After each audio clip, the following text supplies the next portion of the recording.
Okay, welcome everybody. Let me just get organized here for a moment.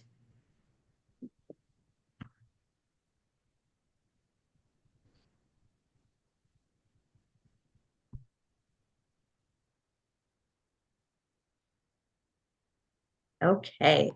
Welcome, everybody. It's so wonderful to see you today. Thank you for joining us for today's monthly Feed Your Mind series. We do these virtual webinars once a month, September through May typically.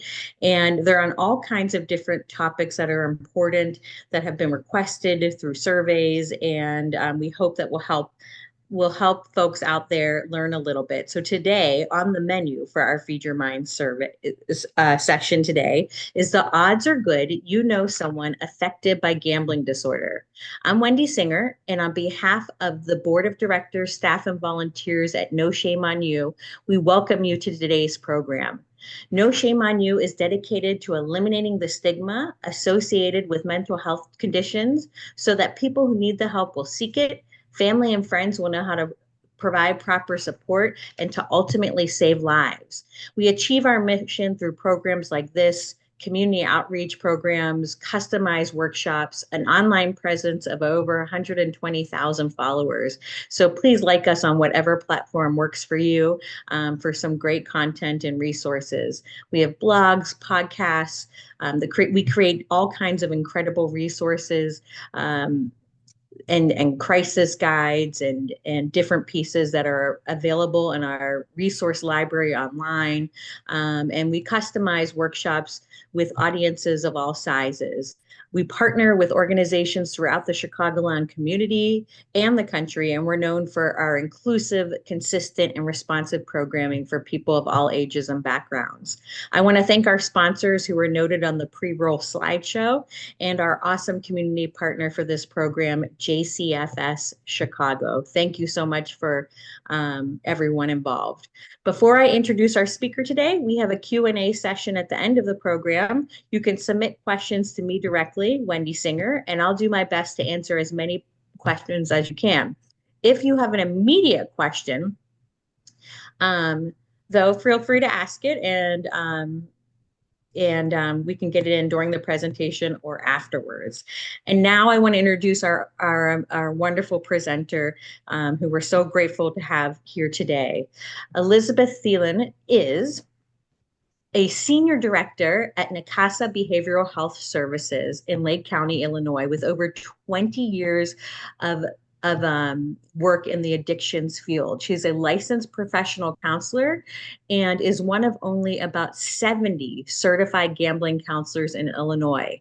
Elizabeth is passionate about increasing awareness of gambling disorder in the community and among helping professions. She serves on all kinds of different distinguished boards and organizations, and does work and speaks around the nation, locally, the state, and national levels. Elizabeth is recognized as an engaging speaker on the topic of gambling disorder and prevention. She's a former amateur athlete and a person with lived experience with gambling harm herself. Elizabeth is committed to helping athletes avoid disorder gambling as our state adjusts to recently legalized sports betting. In her role as Epic Global Solutions, Elizabeth provides gambling harm prevention sessions to Division 1, 2, and 3 collegiate athletes. Sometimes when I get bios, I like to cut them down a little bit, but there is nothing I could cut down, Elizabeth, because it's all amazing and important work. And just thank you for coming and welcome. Take it away. Thank you. I'm gonna request to share my screen so I can share my slides. I should have done that earlier. There we go. And we'll share sound. There we go. And I will present. And I really appreciate everybody being here and the opportunity to discuss this topic. I love what you stand for with No Shame on You and ending stigma and saving lives. And absolutely, This is a topic that if we all understand it better and are better equipped to have conversations with people that we care about, we could really reduce that stigma and save actual lives. So glad everybody's here, whatever reason you chose to be here. I'm not going to belabor anything that, Wendy already spoke about, but I do want to say something about the national and international. I've spoken at 2 international conferences, both, actually 3, both in Las Vegas. So that's a whole story there, but I haven't been able to speak abroad. And in May, I will be doing my first true international conference in the Philippines. So very excited about that. So we'll just make sure my bio reflects that moving forward. But I also have taught process addictions and impulse control disorders at the College of Lake County, and I only had to stop that due to I could only have 2 jobs at any given time. I think it's good to have some sort of boundaries, right? But that was something that was very important to me, and I really do appreciate any opportunity, whether it's students or any group, to talk about this topic. Before I move on, I really want to stress that there are images of gambling in my presentation and examples of how gambling can hurt people. We are all people and we all know people. And sometimes we can come to these things from this kind of maybe professional standpoint and say, this is important for me to know. And we forget, we're human beings, and that means that we could be impacted by this ourselves. We could have people that we care about that are impacted by it. We can be unexpectedly affected by the content. So just do whatever you need to do to take care of yourself. If you think gambling imagery might be distressing to you, then maybe listen and don't view the screen. And as Wendy said, questions can come throughout. I am totally fine with people shooting something through the chat and Wendy saying, hey, Elizabeth, you've got a question, or even a comment. As mentioned, I've been working in this space for over 12 years, in addictions for actually 25 years, so I need to update my bio. And I've lived this myself, and I still say I'm not an expert on this. Everybody is the expert on themselves. And so if you've seen, whether it's through somebody that you care about or the work that you do, if you've seen something that I'm talking about differently, guess what? You're right. Because people are very, very unique. So if you've seen something differently, you understand it differently, feel free to pipe in and say, I've seen it look completely different than that. That's totally fine. And it's probably true. So just to make sure that we are on the same page as far as what we're talking about gambling, which is different than gambling disorder. Those 2 things are not necessarily the same. So the activity of gambling, with the definition we'll use, is just risking money on an event that you don't know the outcome of in the hopes of winning more money. And you'll notice that there's a parentheses or something of value, because sometimes people do gamble stuff and we want to acknowledge that. The disorder is different. It's when somebody has some persistent and recurrent problems in different life areas related to that behavior. And we'll talk more shortly about what does that look like.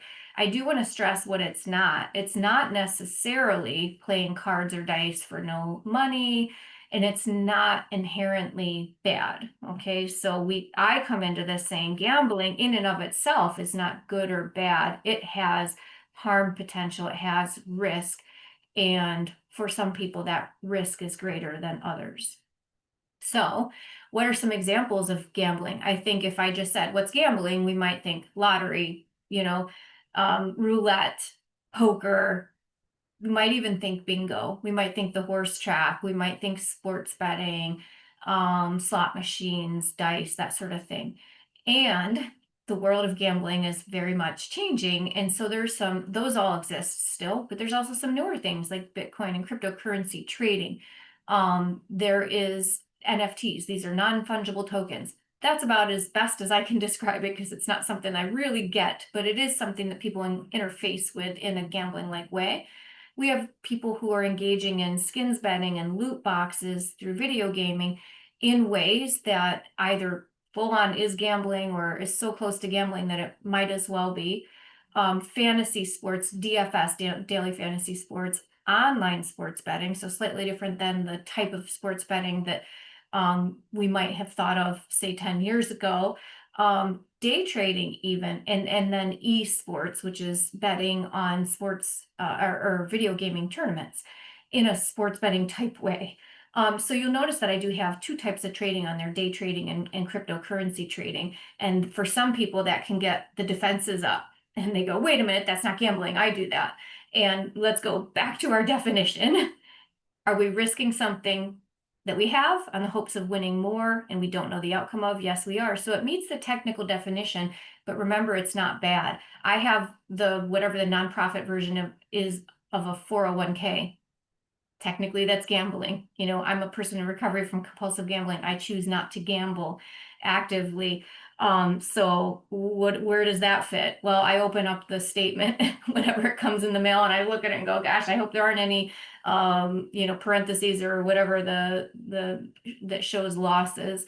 But why is this so important? Like, how big of an issue is this? Let's just look at the money. You know, it's not the totality of this issue, but it's a big indicator of how big this is. So what you're looking at here are the fiscal year revenue reports, and I do that very kind of like, tongue in cheek revenue, because you'll see my second point here. Revenue equals losses. So revenue is the amount of money that players put into a form of gambling and didn't get back. So if they sat down at a slot machine and they bet $100, but they left with 80, they lost $20. They didn't win 80. Sometimes that's what the advertisements would have you think. They didn't win 80, they lost 20. So this is what those numbers look like. And you can see that for all, and these are just the main big forms of gambling here in Illinois. You'll see there's an increase in revenue year by year for each of them. Casino gambling, even though it's considered to be aging out, kind of, that the people who go to casinos tend to be older, and maybe it's not as popular of a thing, it's still climbing as far as revenue. $1.7 billion being lost in Illinois in casinos last fiscal year. And then we have the video slot poker places that are all around us in many, many different places. Almost $3 billion lost last year in Waukegan, the county seat of where I work. Over $20 million is lost every year on that one form of gambling in that one community. By the way, Waukegan, I believe, is our lowest average income city in Lake County, and it is the highest as far as losses on video slots and poker. I did put an example here, Prospect Heights in 2024, randomly picked that because I think it was presenting to somewhere near there recently. They had only 13 locations with video slot poker terminals, and over $6 million was lost in that one town in that one fiscal year on that one form of gambling. And that's not including people going to casinos, playing the lottery, playing, sports betting, or any of the other forms of gambling. One thing that I do want to point out is the kind of trajectory. If I was smarter or better at what I do, I would actually have a line that shows like the degree of increase year to year. Sports betting, you might look at it and go, oh, well, that's not that much. Well, first of all, it's over $1 billion lost last fiscal year by people betting on in Illinois. But look at how steep the climb is. So it's a newer form of gambling here, and it is on a very, very upward trajectory as far as people engaging in it and losing. And if we look at the United States, this is a trend that we see elsewhere too. Casino gambling losses on the rise, sports betting losses on the rise. iGaming, which is a whole thing we could just spend a whole day talking about, which is online casinos. So poker, blackjack, slots. It is being proposed right now to come to Illinois. And who knows about it? Who of you know about that? Know what House bill is related to it? Talk to your state representative on your thoughts about it. Probably none of us, maybe me, because it's something that can happen. Big things happen without us knowing about it or being able to weigh in. But regardless, what we're seeing, no matter where you are, is over time, gamblers are losing more than they're winning. Of course, within that, there's some people who win and actually stop, they don't go and play it all back. But overall people are losing more than they're winning, and in big ways. And you'll see in the news, all you have to do is just turn on the news or look at a newspaper, and you'll see we are setting records in Illinois. Illinois tops $2 billion in adjusted revenue for sports wagering. Illinois again posts a sports betting record. These are usually listed as very kind of exciting and good things, right? But if we remember, what does revenue equal? It equals losses of players. Maybe these headlines take on a different tone. And then look at some of the other headlines that are unfortunately related to gambling. And these are just kind of from all over, some from Illinois, but we have masked gunmen stealing chips from Rivers Casino. We have a video gaming theft ring. We have sports betting prosecution. So we have young athletes that are losing their athletic careers due to sports betting. People embezzling as a result of gambling one way or the other. So those headlines are also ones that we really don't want to see. These are not great things for our state. So let's look at, what does this look like as far as symptomology or signs? So for anybody who does work in or just is familiar with addictive disorders, some of this is going to sound familiar to you. So if somebody is needing to increase the amount that they gamble to get more excited, that is very much like tolerance, right? So like if you drink or you use cocaine and you have to change the amount you're using in order to get the same effect, that's tolerance. Isn't it interesting that there's a tolerance effect with something that's not a substance? But there is, right? So if I'm a poker player and I bet $10 a hand and that gets kind of like, ugh, it's not doing anything, and I bet $25 a hand, then $40 a hand, that's tolerance. One thing I do want to stress is not everybody gambles for excitement. Some people gamble to feel soothed, to feel an escape from stuff, which we'll talk more about. Likewise, those people may need to increase the amount that they gamble in order to have that soothing effect. Okay, so a tolerance effect. Then you have people who can become restless or irritable when cutting down, quitting gambling. What does that sound like? That sounds like a withdrawal effect, right? So if I stop drinking abruptly, I might have DTs and agitation. If I stop using an upper, so methamphetamines or cocaine, could have a plummeting effect. So like decreased heart rate, decreased, breathing, you could even have, and even mood. Well, I have a little asterisk here on here because there are some people who gamble in a very agitated adrenaline rush kind of way. When they stop gambling abruptly, they can have the plummet versus the agitation. And that can mean depression. That can mean things that are very big concerns we need to worry about. Just like with other addictive disorders, people have a really hard time keeping it under control, cutting back, or quitting. We have people who are very preoccupied with gambling. So I'm going to just throw this out there, and you don't even have to raise your hands. Just think about it. I want you to think about the last time there was a big multi-million-dollar jackpot for the lottery, because it's on the news, right? Or you go to buy gas and it's like, did you know the Mega Million Powerball is $900 million? Just some giant thing.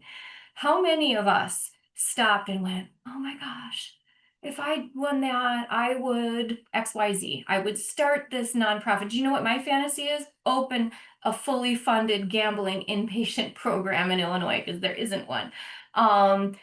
And so we all have these like fantasies. I pay off all my siblings' houses and I'd send my nephew to that school he wants to go to. Great, there's a question in the chat. Can you call that out, Wendy?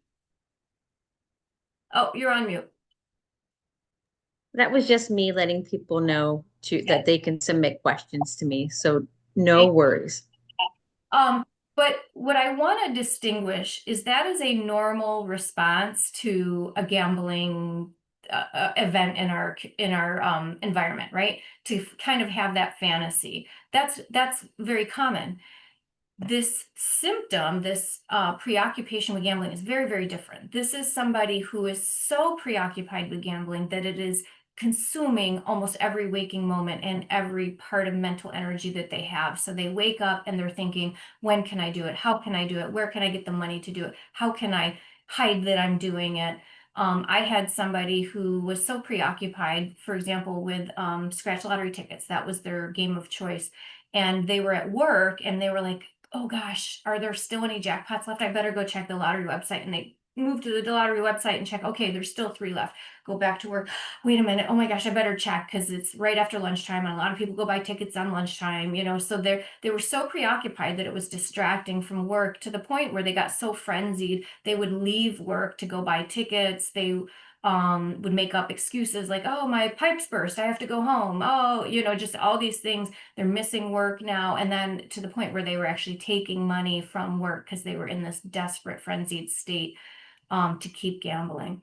And then we have people who are gambling when distressed. They're gambling to escape either physical pain or emotional pain. Now, believe it or not, there's been studies that show that when somebody is very, very in the zone with gambling, if they have chronic pain for some reason, they're not feeling it very much. Now, before everybody goes, oh, wow, awesome, we've just solved the opioid crisis. No, because it comes then with its own cost, which is very often like significant financial consequences and emotional distress. And so it's not a good solution, but it shows you why. Because sometimes when we're trying to figure out this disorder that we've heard of, and thankfully all of you are here because you care enough to want to understand it better, you can go, why? I don't understand it. Here's an example. Imagine somebody suffering with chronic pain due to an illness. Maybe they are experiencing interpersonal violence at home and they have injuries and they have emotional distress. But when they sit down at that slot machine and they press that button, it all goes away for a while.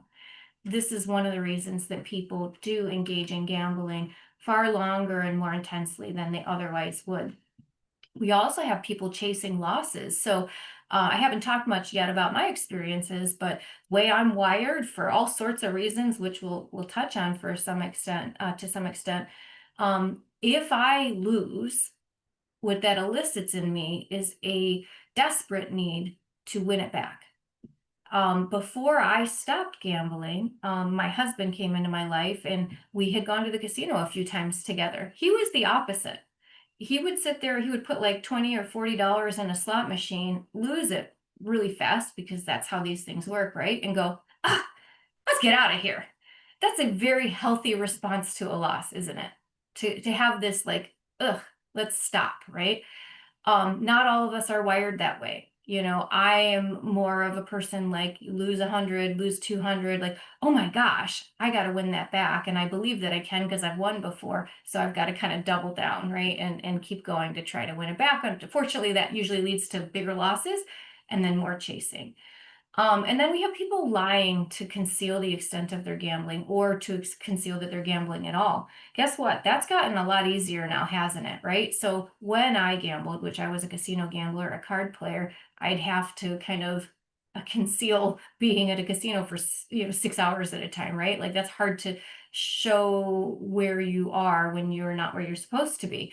But if I'm gambling here, right? Isn't it a lot easier to conceal what I'm doing? Because who would be surprised now to be at a dinner table or at a meeting or whatever, and somebody's down engaged in their device? Nobody's surprised anymore, right? You could see people at church, on their devices. So it is much easier to conceal.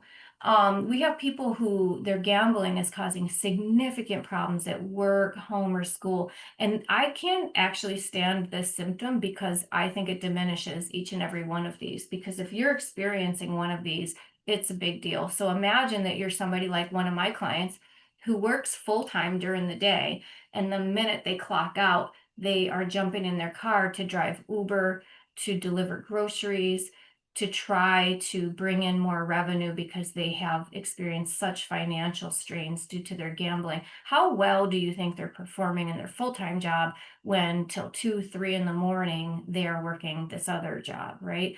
And then they're sitting there while they're at work going, oh my gosh, the rent is due, I'm behind, am I going to get evicted? or I didn't pay the car payment. Is my car going to get repossessed? Can I go hide it somewhere? I mean, these are the things that distract from people's work and really exacerbate a problem that's already there. Then you have people who are having serious problems at home, whether it's relationship problems, divorce, estrangement. Um, I did a workshop one time where a social worker came up to me afterwards and she said, I was just looking for continuing education units for my job, but when I saw this topic, I was so relieved because I lived this as a child and nobody talks about it. And she shared that during the course of her childhood, multiple times, her and her sibling would be woken up in the dead of night by their parents saying, "Here's some bags, throw all your stuff in these bags." And they all jumped in the family car and left in the middle of the night to escape dad's gambling debt multiple times.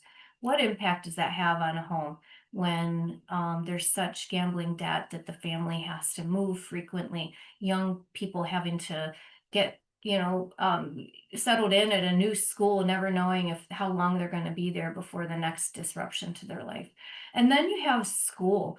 We can have young people who are up till 3, 4, 5 in the morning betting, so they're not sleeping, they're not doing their homework. They don't want to go to school because they've borrowed money from classmates, and the classmates are starting to get mad and sometimes even threatening them. So, and then also think about those collegiate athletes or even pro athletes who, they lose their eligibility to play due to getting caught sports betting. So big life area consequences.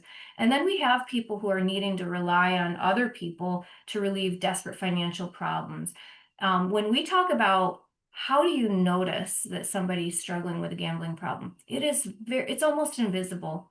Think about substance use and other mental health conditions and how you might recognize that in somebody. There's certain indicators that we can look for, right? Like, sometimes we can see things, changes to their appearance, their behavior. Very hard to spot with gambling, but I would say the one thing that you can look for, what's happening with money? Are they borrowing money from family members, friends? That's probably one of the biggest indicators. And then stealing, I have it on there, but it's actually not technically a symptom anymore. And it's not because it's not important. It's actually so predictive of having a gambling problem that it was removed from the diagnostic criteria. I don't really get that.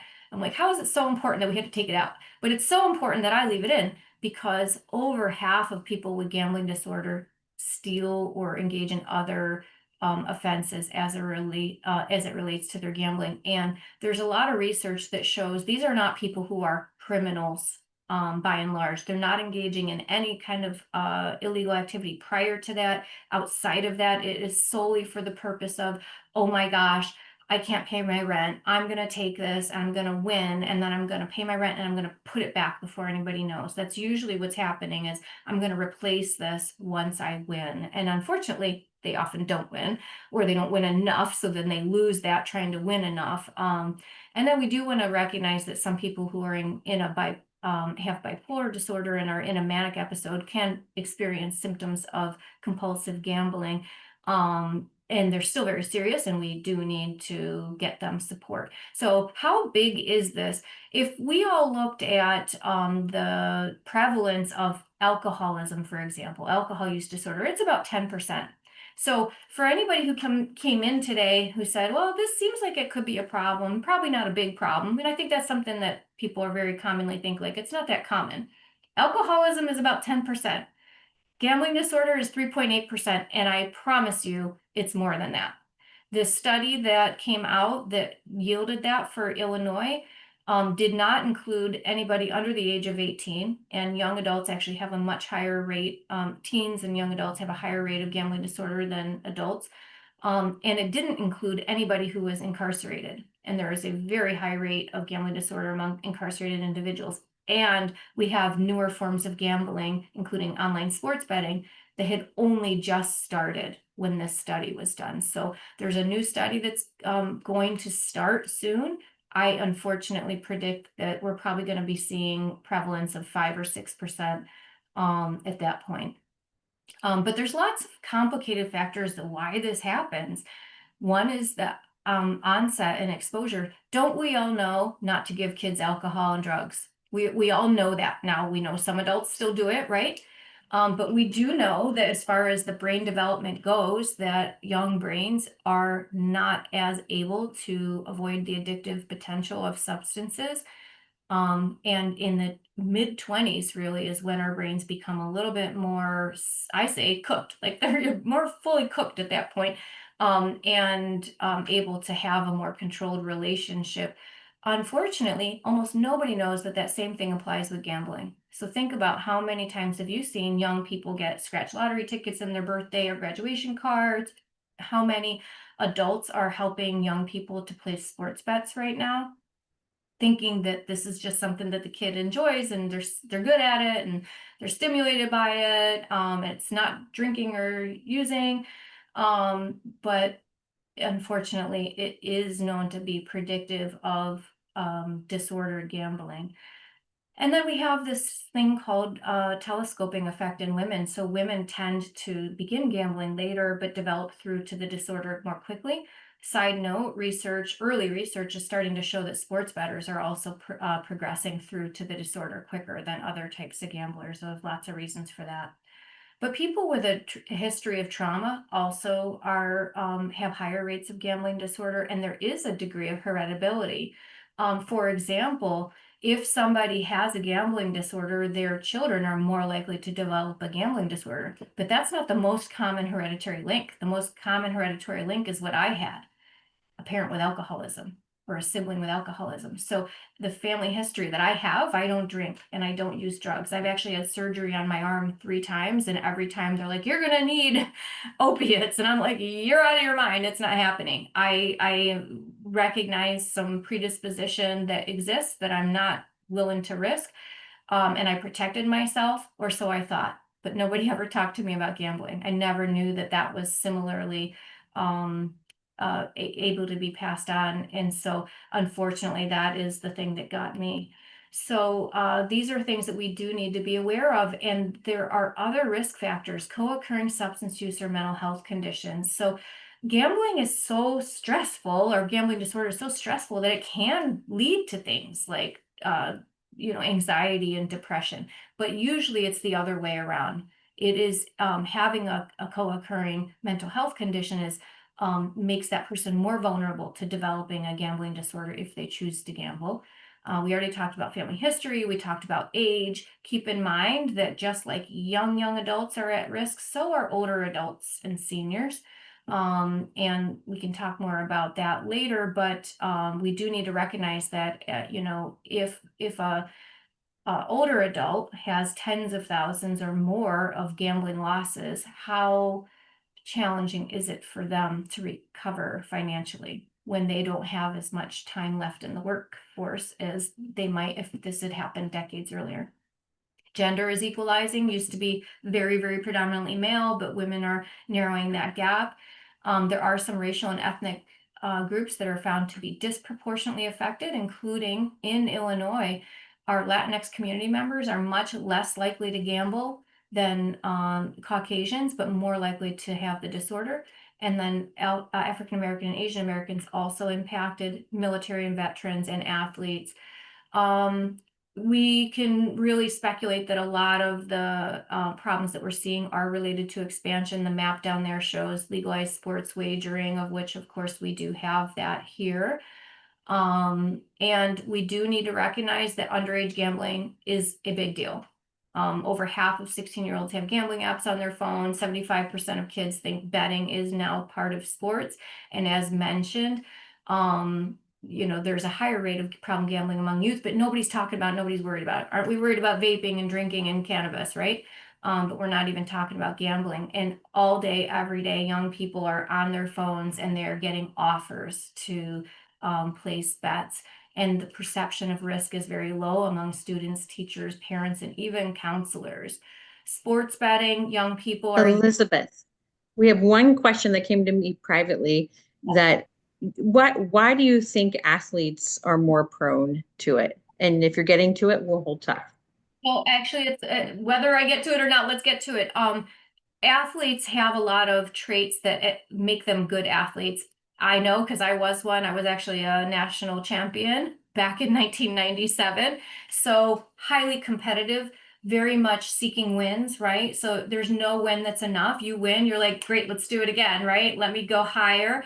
So that's how we're wired. Losing, absolutely intolerable. But guess what we don't do? Quit. If we lose, we come back the next day and say, how do I do it different? How do I do it better? These are things that are great for sport. These are not things that are good for gambling. Because if you win gambling, what should you do? Stop.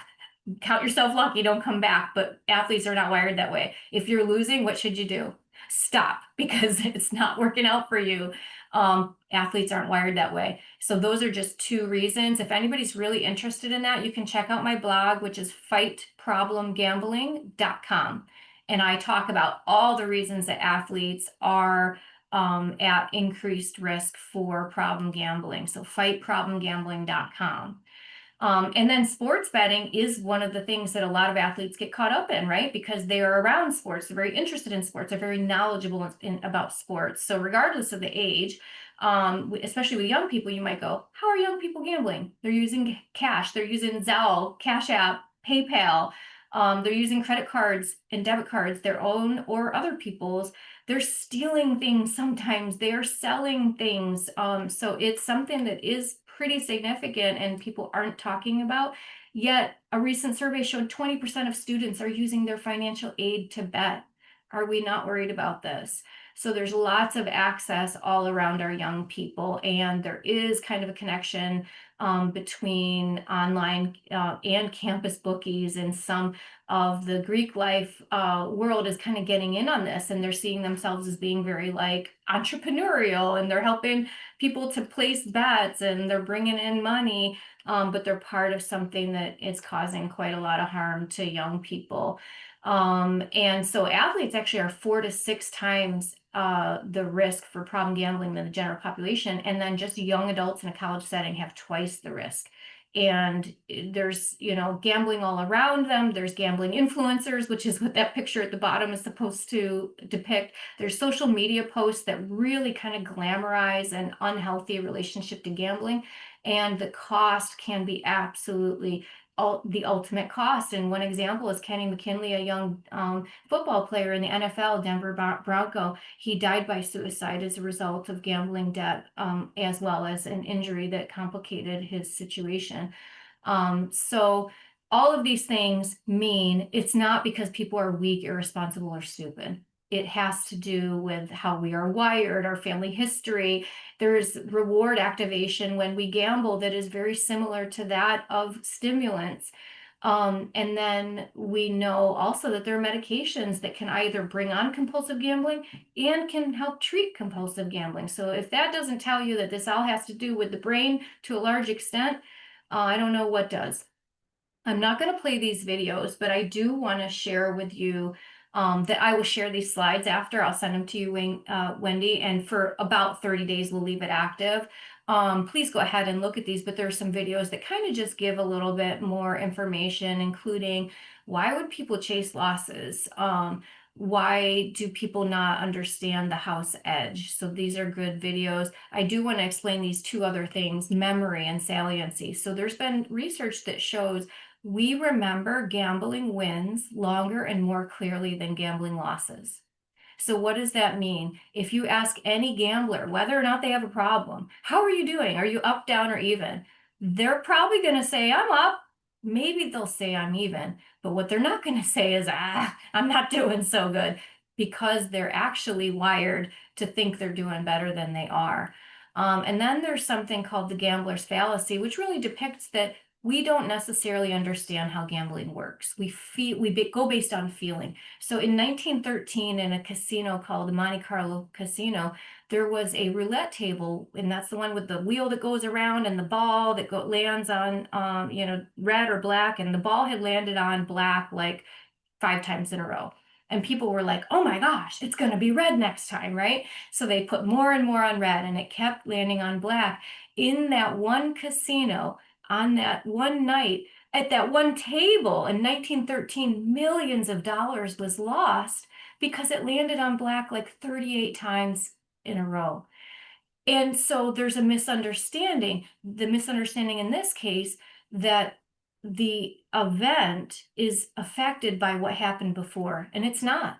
Each time that ball lands on red or black, it's a 50-50 chance of one of those outcomes. And it has nothing to do with that it landed on black 37 times before. It is independent of what happened before. And so that's just one example of how costly it can be to not understand how gambling actually works. Tons of consequences, financial consequences that rise significantly larger and faster than for other addictive disorders and mental health conditions. Divorce, job problems, legal problems. There's really not treatment or diversion for gambling for the most part. Health problems, believe it or not, substance use, mental health problems, housing problems, and suicide, where people with gambling disorder have the highest rate of suicide attempt of any other addictive disorder. And again, people are not even talking about this, but people are losing their lives to it.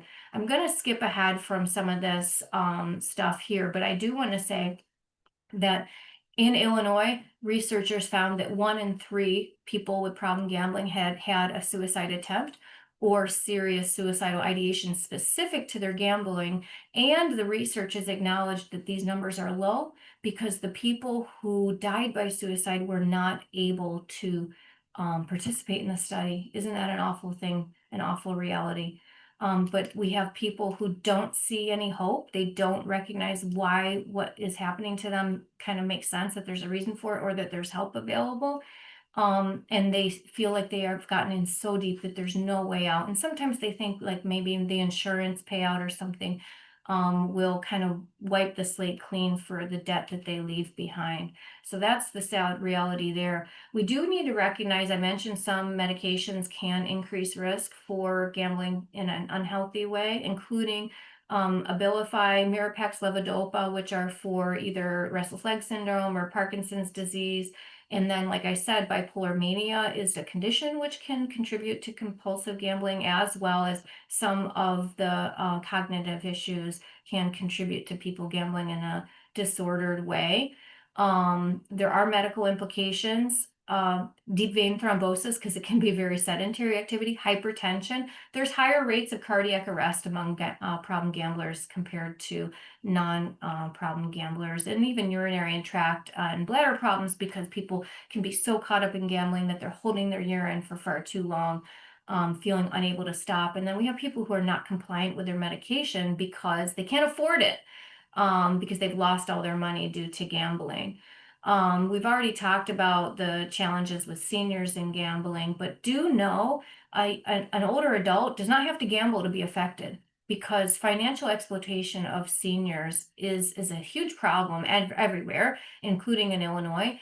And sometimes gambling is the reason for that. If they have a caregiver, a loved one who has access to their funds and who's in that desperate state, and they're taking funds in order to try to recoup their losses or pay their rent or whatever. So it's something we need to be very mindful of, even if you have a senior who doesn't gamble.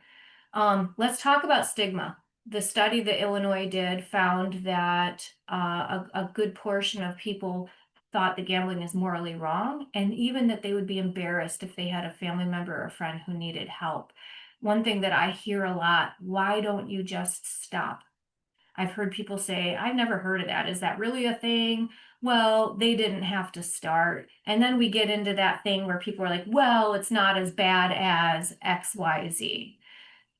If you're living it, which I lived it for close to 15 years and suffered in silence, all that shame and stigma, we are doing it to ourselves to get it externally too, is not a good thing. So we definitely have some work to do there. That comorbidity that I talked to you about, anxiety and mood disorders, are very high among problem gamblers, compared to people who gamble in a controlled recreational way. Alcohol use disorder very high compared to recreational gamblers. Substance use disorder very high compared to recreational gamblers.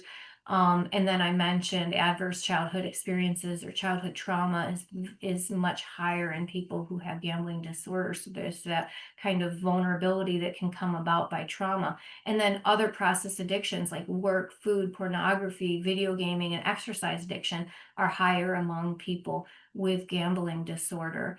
Health, I already mentioned some of that, so we'll just skip that.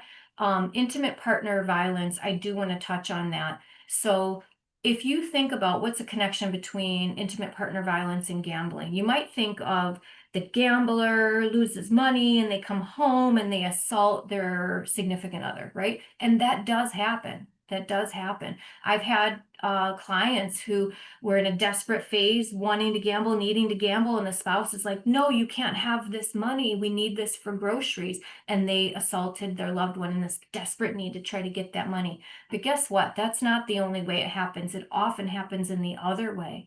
The gambler themselves is the one assaulted, especially if it's discovered you did what with the rent money, you did what with the mortgage, with the tax returns. And so, with mental health conditions and substance use disorders, we generally want the family to know about it so that they can learn more and support that person. And we do want that with gambling, but we don't want it like right off the bat without preparing and helping to make sure that there's a safe way to explain what's been happening and help come up with a plan to help that family navigate this reality. Unfortunately, we have people who are in domestic violence situations turning to gambling as a way of coping. I mentioned that earlier, but I can't stress that enough. Here's an example of a video slot poker place right here in Lake County. Guess what a lot of these places have in common? They have a very soothing color palette. They have a privacy screen. So imagine you're somebody who wants to kind of hide. Well, I can't be seen from the window. Also, guess what women have more than men when it comes to gambling disorder? Shame, a much higher rate of shame. Anybody with gambling disorder experiences shame. Don't get me wrong, but it has been shown that the experience and the perception of shame is much higher among female problem gamblers. So that privacy screen helps to kind of diminish that shame while it's happening. There's alcohol there, right? Which people often cope with. They always have family friendly names, usually a female name, and long hours, open 8 a.m. to 2 a.m., right? And then what happens is you have that person who is now more financially dependent on their attacker, and being more stuck in a situation that was already not ideal to begin with. So help seeking is very low, but you all being here today, we can start changing that. So less than a third of people who have gambling disorder in any kind of way reach out for help. And when they do, who do they reach out to? Family members or friends, spouse or partners. What did we just hear about those people? They think it's a moral issue. They think they'd be embarrassed if they ran into somebody who needed help. So we can change that by helping people to go, hey, there's reasons why people gamble in this way. Yes, there is help available. You don't have to be an expert on problem gambling. You just have to go, yes, I've heard of that. I'm so glad you told me about that. Have you heard of 1-800-GAMBLER? Have you checked out the Are You Really Winning website? So areyoureallywinning.com is a website that is connecting people to 24/7 help and information. They can text, they can chat with helpline staff, or they can just call 1-800-GAMBLER. So that is very handy. If anybody's out of state, 1-800-GAMBLER gets you to the helpline in your state. So that's great. There's counseling available. As Wendy mentioned, there's less than 70 certified gambling counselors. I'm very, it's very important to me to be one of them and to have other people developing in our program here. And there are more people who can work with people with gambling concerns because they've gotten specialized training. They may just not be certified. So please don't be dismayed. There is something called self-exclusion where somebody can ban themselves from casino gambling and sports betting. Lottery even has a form of self-exclusion. There's medication that can help, and there is self-help support. Just like Alcoholics Anonymous, there's Gamblers Anonymous, and there's other meeting groups that are either in person or online that can help. And Quick, then there's quick question that relates to that. So I'll just jump in. Um, well, there's two questions that came in. One, why do you think it's so low? And is there any hope that more people will professionally get involved? And Yes, secondly, do you have any, or any of the resources you just shared, or is there anything else you can recommend yes. for finding a therapist specializing in gambling addiction? Yes, Thank you. Great question. So why is it so low? You can't get help for something that you don't know exists. I lived it. I had a master's degree in clinical psychology. I had a strong family history of addiction. I didn't know what I was doing, why I was doing it. I didn't recognize it as a thing. It was just, why am I so stupid? Why am I so weak? Why did I do that again? So if you can't even put a name to it, just like people with alcoholism before Alcoholics Anonymous came about and gave us a name. It's alcoholism, and there's Alcoholics Anonymous, there's help, right? So we are gamblers are kind of where people were with alcoholism well over 100 years ago. There's not a name for it. Well, there is, but nobody's heard it, right? Nobody's talking about it. So that's one of the reasons, because we don't know that it exists. Therefore, we don't know to try to find help. And if we actually thought that, where do we go for help? Maybe we go to our doctor and our doctor goes, no, it's fine. You just need to stop. Or we go to a faith leader, or we go to a family member or friend who hasn't heard of it either. And they say, you just need to stop, right? So that's a big part of it. And I actively do tons of training for professionals of all kinds, therapists, counselors, social workers. I don't even care what's your profession. I'll do training because we do need more hands on deck. There is a lot of expansion going as far as capacity building that the Department of Human Services is supporting to try to get, like, there's free training for people who are funded by Department of Human Services so that they could join these efforts. If somebody's looking for help, I would say the usual route we go is we call our insurance and we say, who could I go to? And guess what they're going to do? They're going to send you to any random social worker, counselor, psychologist who is on their list, who may or may not have clicked a button that said gambling is one of the things they could treat. That's a mistake. I've known far too many people who went that route and found themselves with somebody who's very well versed in addictive disorders and in mental health, but they don't know anything about gambling, and it causes a lot of harm. So I would say calling 1-800-GAMBLER, going to areyoureallywinning.com and using the find help feature in there, it will guide you to agencies like NICASA, like other agencies throughout the state that has specialized programming. Please don't leave it to somebody who's very, very good in other things, but doesn't have that specialized training. And if you do go the route where you call your insurance, you ask that person, what kind of specialized training have you had in treating gambling? And if they can't tell you very specifically, move on, because it is like other addictive disorders, and it is very unlike addictive disorders. And harm can really happen if you have somebody who's kind of thinking that they know how to treat it, but they don't. There's other things that can help, like software, because online sports betting and other forms of online gambling are pretty serious right now. When people come to treatment with us, we'll pay for a year of blocking software so that their phone, their tablets, their laptops are all covered. But it is something that's pretty affordable. If somebody just wants to get it on their own, Gamban is one of the products. You can see that right on there and Google them and go to their website. But like I said, there are self-exclusion programs, there's financial counseling. We offer free certified financial counselors to our clients. We try to get them involved in self-help support. We help them look at how are they going to manage their finances and protect it from gambling, including maybe using something like the TrueLink card. I want to stress there's more than one way to do this. And guess what? Some people can gamble in a controlled way. So we don't tell everybody, you got to quit and you got to quit now and forever. We say, what is it you want to try? And if somebody says, I think I want to just try to do this better, we'll actually walk alongside them and see if that's something they're able to do with some controls in place and some checks and balances. And some people need to quit. And so there's multiple pathways to recovery.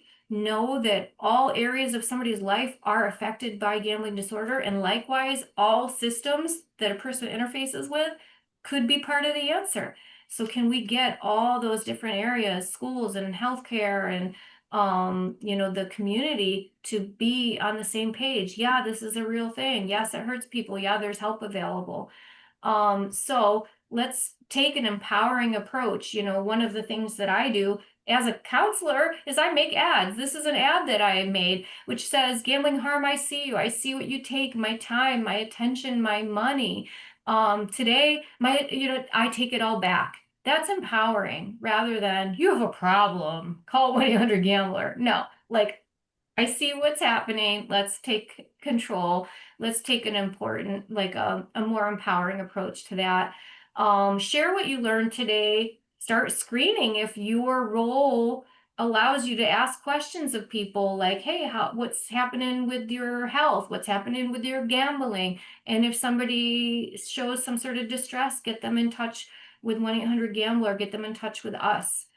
Um, and there is a workshop that we did in March called Creating Safe Spaces to Heal. It is on our YouTube channel for post viewership if you want to see it. It was talking about the challenges and ways people are overcoming those challenges to create, supportive environments for people who've been impacted by gambling disorder. So feel free to check that out. I did intend to put that in the chat, so I'll see if I can figure out how to do that. There's free materials for download on the areyoureallywinning.com website. So if you want to keep materials there, or if you want materials that we have materials that we could share that are in English and Spanish. We could drop them off. We could mail them to you. Just reach out if you want. We're running out of time. If you want to get screening, there's actually training online how to get screening, and the training is free. So you can go to the Illinois Council on Problem Gambling website and find that and other free trainings. I have lots of resources for you, so that's why I'm going to share that link afterwards. And now we got 3 minutes for any follow-up questions. Oh my goodness. First off, I love your slides. I need to give you a shout out. They were so beautiful. Oh, thank you. Um, and I'm going to pick your brain one day. We had one question that came in just asking a little bit more about your personal experience. Like what took you after 15 years? Yes. What took you to make the change? Yeah, it's such a good question. And Reader's Digest version, I had that family history. I was exposed to gambling very, very young. I used to go to the track with my parents and help them pick the horses. I was an athlete. I was about to turn pro or try to make the Olympic team. And I had a career-ending injury. So I went from this very, very high level to nothing and lost my sense of identity, of power, lost all my adrenaline, and turned to gambling because I had already experienced the rush with it. And it lasted a long time because I didn't recognize what was happening. My life changed. I became a mother and a spouse, and it became incompatible. And really, it took my husband going, just how much do you gamble for me to kind of look at it and go, oh my gosh, and recognize it for what it was. And all of a sudden, I saw parallels between what I was doing to what my parent had done. I lost a parent to alcoholism, and I go, oh my gosh, it's the same thing, but different. And I shut it down. Unfortunately, I didn't do this healing recovery type thing and go to meetings and understand. I just shut it down. But thankfully, over the years, I've recognized like there's a difference between not gambling and healing and recovering. And so now I have a wonderful support network and really have learned a lot about why did that happen? How, how did my unique, vulnerabilities contribute to it? And it's been a really wonderful journey. And sharing my story is part of that healing at this point.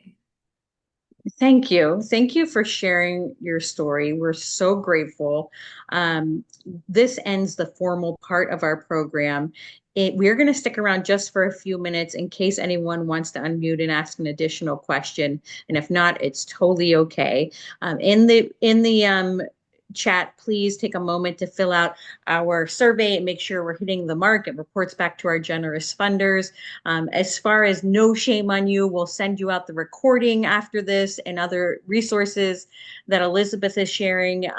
No shame on you. We have some awesome programming coming up on May 1st, 7 p.m. We have a program called Cover My Mental Health, and it is learning about insurance obstacles, finding ways to navigate the insurance system to get